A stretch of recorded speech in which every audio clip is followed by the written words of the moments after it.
শ্রাবণের শেষ সোমবার উপলক্ষে শান্তিপুরের ভক্তরা ভাগীরথী থেকে স্নান হিসেবে দিগনগর রাঘবের মন্দিরের উদ্দেশ্যে পুজো দিতে রওনা হয়েছেন। আর সেখানেই আমাদের ক্যামেরায় ধরা পড়ল সম্প্রীতির ছবি। এশার নামাজ সেরে সংখ্যালঘু ভাইয়েরা দেবাদিদেবের পুজো দিতে যাওয়া হিন্দু ভাইদের পানীয় জল, লজেন্স, বিস্কুট তুলে দিল হাতে। শান্তিপুর বাইগাছি মোড়ে পথের ধারে তারা করছেন সহায়তা শিবির। জানালেন, এটাই বাংলা সংস্কৃতি। ঈদ হোক কিংবা শবে বরাত, হিন্দু ভাইরা যেমন আমাদের পাশে থাকে, আমরাও তাদের ধর্ম পালনের সহায়তা করতে পরিবদ্ধকর।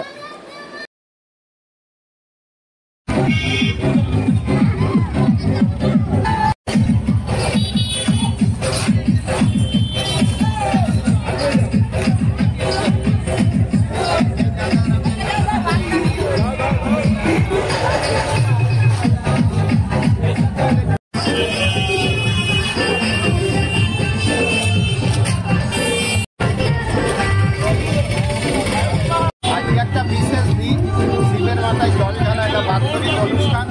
সেই অনুষ্ঠানে আমরা সম্প্রীতির বাতাবরণ যাতে সৃষ্টি করার জন্য, দেওয়ার জন্য এবং মানুষেরকে সহযোগিতা করবার জন্য এখানে আমরা সংখ্যালঘু সম্প্রদায়ের মুসলমান মানুষ হিসাবে এসেছি। এটা আমাদের বাংলার সংস্কৃতি, বাংলার কালচার। তারা আমাদেরকে সহযোগিতা করে, ঈদে, বকরিদে, মহরমে একসঙ্গে কাঁধে কাঁধ মিলিয়ে তারা আমাদের সহযোগিতা করে।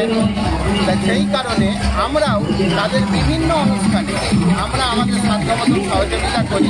তারই একটা অংশ হিসাবে আজকে শিবের মাথায় জল ঢালার বিশেষ দিনে আমরা এসেছি নূতনহাট রাজপুরপাড়া লেনে। আমার পাড়ার ছেলে আমাদের ইমরান খলিফার উদ্যোগে এখানে একটা ক্যাম্প করা হয়েছে, যে ক্যাম্প থেকে জল, লজেন্স, বিস্কুট, চা, মিষ্টি, বিভিন্ন রকম জিনিস আমাদের সাধ্যমতন ক্ষমতার মধ্যে দিয়ে যেটা পেরেছি সেটা আমরা বিতরণ করছি এবং সহযোগিতা করি। এটা হচ্ছে সংস্কৃতি, বাংলার সংস্কৃতি আগেও ছিল, এখনও আছে, সম্প্রীতি আগেও ছিল, এখনও আছে, ভবিষ্যতে থাকবে। কতজন সংখ্যালঘু ভাই এসছেন আপনারা? আমরা সংখ্যালঘু ভাইদের সংখ্যালঘুর পক্ষ থেকে প্রত্যেকের সংখ্যালঘু মানুষ। অনুষ্ঠানটা হিন্দু সম্প্রদায়ের অনুষ্ঠান, তাদের আমরা সহযোগিতা করছি। তারাও অন্তরস্থল থেকে আমাদের সহযোগিতা গ্রহণ করছে। আর আমরা যে সহযোগিতাটা সম্প্রীতির বাতাবরণ দিতে এসেছি, সেটা অন্তরের স্থল থেকে দিচ্ছি। এটা আমরা গোটা বাংলা সহ দেশকে দিতে যাই, যে আমাদের সম্প্রীতি, বাংলার কালচার আগেও ছিল, আজও আছে, ভবিষ্যতেও থাকবে। এটা কোনো মানুষ নষ্ট করতে পারবে না। এইটা যেন আমাদের আজীবন থাকে, যুগ যুগান্তর ধরে থাকে, সেই জন্যে আমরা এখানে। একটু দেরি হলো আসতে, কি কারণে? নামাজ ছিল বলে দেরি হলো। আমাদের এই টাইমটা 8:15 সময় এশার নামাজ, রাত্রির শেষ নামাজ, মোটামুটি ওয়াক্তের শেষ নামাজ, ওই নামাজটা পড়ে এসেছি বলে আমি নামাজের আগেও এসেছি, তাদেরকে দিয়েছি, আবার নামাজ পরে এখানে এসেছি।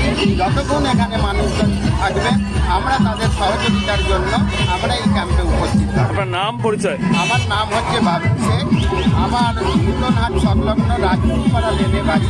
আমরা যেখানে ক্যাম্পটা করেছি বা আপনাকে আমি কথা বলছি, সেখান থেকে কম বেশি প্রায় 1-1.5 কিলোমিটার দূরে আমার বাড়ি। এটা হচ্ছে NS রোড, বাইগাছি মোড়, আর বাড়ি হচ্ছে নূতনহাট রাজপুরপাড়া।